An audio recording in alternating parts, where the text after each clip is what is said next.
Bonjour, vidéo sur la méthode de factorisation du trinôme carré parfait. Cette méthode de factorisation-là est un petit peu différente de ce qu'on a fait en mise en évidence simple et mise en évidence double parce que il faut remarquer un pattern finalement, puis on fait la mise en évidence directement. Il n'y a comme pas beaucoup de calcul, il n'y a pas vraiment de formule à faire. C'est plus vraiment de remarquer un pattern. Fait que ce qu'on commence dans le fond, et dans les notes ici, c'est en expliquant l'inverse. C'est-à-dire si j'ai deux facteurs que je multiplie ensemble qui sont le même, dans le fond, donc c'est un carré. Donc là, ici, le premier exemple, c'est 2x plus 3 multiplié par lui-même, donc 2x plus 3 fois 2x plus 3. Fait que ça, c'est déjà factorisé. J'ai déjà deux facteurs qui se multiplient. Le trinôme que ça va donner, parce que ça va donner un trinôme, va avoir une forme particulière, puis c'est cette forme particulière-là qu'on va apprendre à repérer. Parce qu'après ça, si je vous donne un trinôme, puis vous êtes capable de repérer, hey, lui, il est de la forme de quelque chose au carré, bien, vous allez pouvoir facilement retrouver le quelque chose, comme le 2x plus 3 dans ce cas-ci, puis dire que la factorisation de ça, bien, c'est 2x plus 3 au carré, puis c'est fini. C'est un peu ça le concept. Donc, on va commencer par les exemples pour les élever au carré, voir ce que ça donne. Fait que ici, si je fais 2x plus 3 élevé au carré, ce que je fais dans le fond, c'est que je fais 2x plus 3 fois 2x plus 3. Pas mal ça, mettre au carré. Puis là, je vais y aller avec ma multiplication que je sais comment faire. C'est-à-dire que je vais faire 2x fois 2x. Ça donne donc 4x2. Je vais faire 2x fois 3. Ça donne 6x. Je vais faire 3 fois 2x. Ça donne 6x. Puis je vais faire 3 fois 3. Ça donne 9. Et là, je peux mettre ces deux-là ensemble. Ça donne donc 4x2 plus 12x plus 9. Et là, ce qui était intéressant à remarquer ici, c'est que le premier terme ici, le 4x2, c'est exactement celui-là au carré. Si je fais 2x fois 2x, ça donne 4x2. Puis le dernier, c'est exactement celui-là au carré. 3 fois 3, ça fait 9. OK? Fait que ça, c'est la première chose qu'il va falloir remarquer quand on va vouloir factoriser. Est-ce que le premier et le dernier terme, c'est des carrés? C'est quelque chose au carré. Donc là, il va falloir repérer les coefficients et les nombres carrés que vous connaissez. C'est-à-dire 4, qui est le carré de 2, 3 fois 3, 9, 4 fois 4, 16. Vous voyez un 16, ou un 25, ou un 36, ou un 64, 49, 81, etc. Donc, 100, 121. Tous ces petits carrés-là, là, jusqu'à 121, 144 peut-être. Après ça, on n'ira pas à 625, là, pour que vous sachiez par cœur c'est le carré de quoi. Fait que ces petits nombres-là au carré, il va falloir apprendre à les repérer comme il faut. Et finalement, la dernière chose à repérer, dans le fond, c'est que le terme du milieu, ben, c'est le double du produit des deux termes dans la parenthèse. Fait que si je fais 2x fois 3, ça fait 6x. Le double de ça, c'est 12x. C'est ça qui est dans le milieu. Et ça va toujours être de même. Le milieu, ça va toujours être le double du produit. Puis les deux bouts, ça va toujours être le carré du premier terme au début, puis le carré du deuxième terme à la fin de mon trinôme. Fait qu'après ça, je peux spotter un trinôme, faire comme, ah, ben les deux trucs du bout, c'est des carrés, parfait. Est-ce que si je prends la racine ici, puis la racine là, est-ce que quand je les multiplie ensemble puis que je fais x2, ça donne celui du milieu? Si oui, c'est un trinôme carré parfait. Fait que tu sais, c'est bizarre comme méthode, parce qu'on ne calcule pas grand-chose, on remarque le pattern. Fait qu'on va s'exercer à faire ça. Bon, premièrement, on va aller remettre un autre exemple au carré pour bien voir ce qui se passe. Fait ici, dans le fond, je fais 6x moins 5 fois 6x moins 5. 6x fois 6x, ça fait 36x2. 6x fois moins 5, ça fait moins 30x.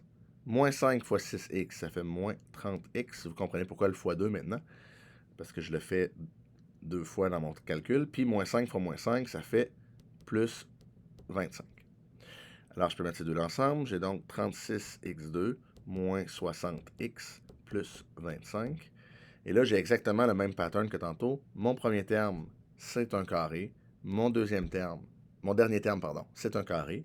Ici, c'est le carré de 6x, parce que 6x au carré donne 36x carré. Et 25, pardon, c'est le carré de 5, parce que 5 au carré donne 25. Et là, si je fais 6x fois 5, ça donne bien 30x. Et est-ce que 60x, c'est le double de 30x? Oui. Là, il y a le signe qui change. Pourquoi? Parce que la racine carrée de 25 ici, J'ai dit que c'était 5, mais ça pourrait être moins 5 aussi. Dans le fond, la racine carrée d'un nombre, c'est positif ou négatif. Même chose pour la racine carrée de 36x2, ça pourrait être moins 6x, ça donnerait quand même 36x2 quand je le mets au carré, parce qu'un moins fois un moins, ça redonne un plus.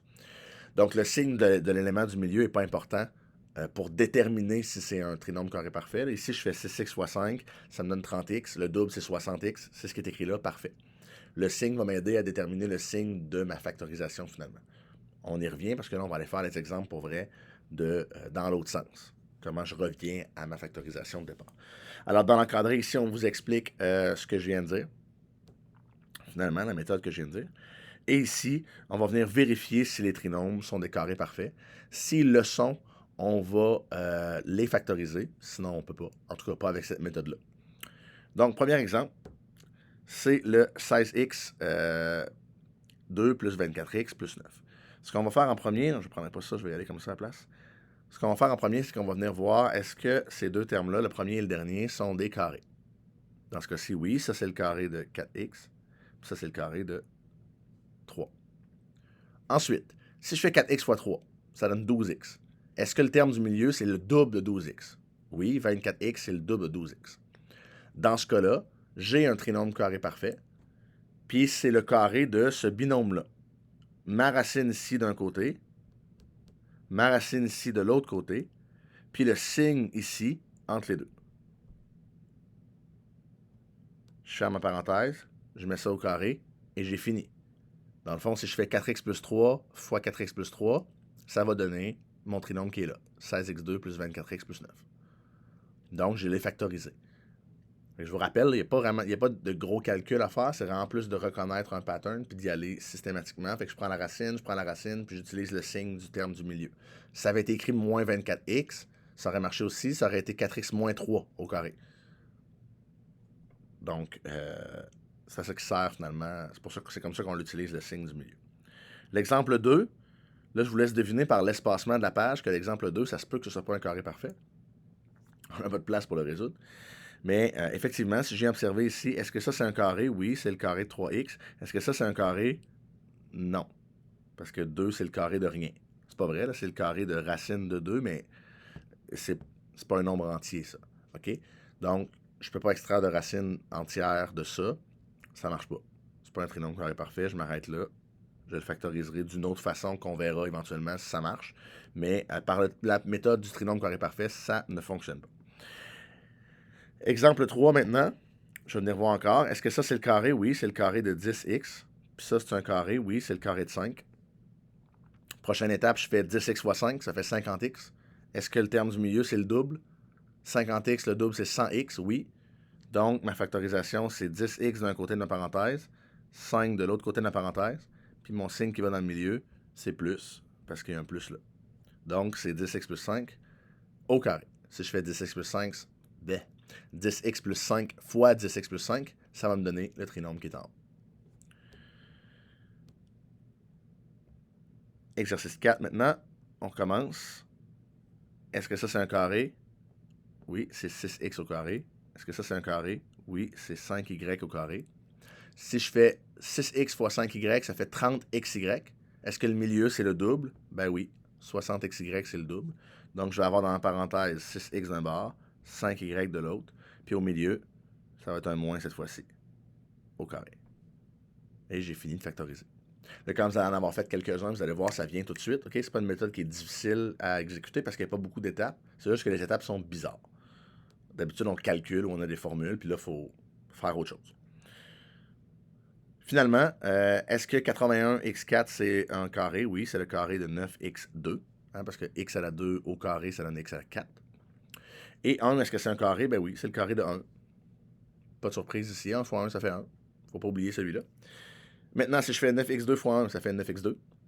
Est-ce que 18x2, c'est le double? Oui. Donc, ma factorisation, c'est 9x2 avec 1 de l'autre côté, puis un plus dans le milieu. Là, je pense pas qu'on l'a comme exemple, non? Fait que je veux juste vous parler de quelque chose d'intéressant ici. Imaginez que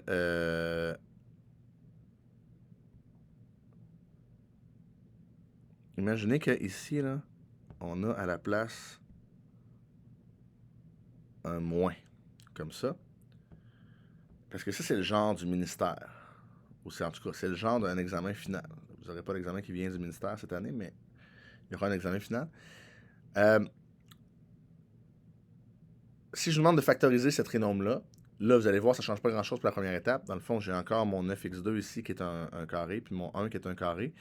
Puis là, j'ai 9x2, 1, mais là, ça va être moins 1. OK? Puis là, si c'était l'examen, vous feriez, ben j'ai fini, j'ai fait ma factorisation, ça c'est au carré comme ça. Le problème, c'est que ici, ça se factorise encore. OK? C'est une différence de carré. Puis là, je viens de me rendre compte que je suis en train de devancer parce que la différence de carré, c'est la prochaine méthode. Fait que je vous en parlerai à ce moment-là. On peut oublier les 30 dernières secondes de la vidéo.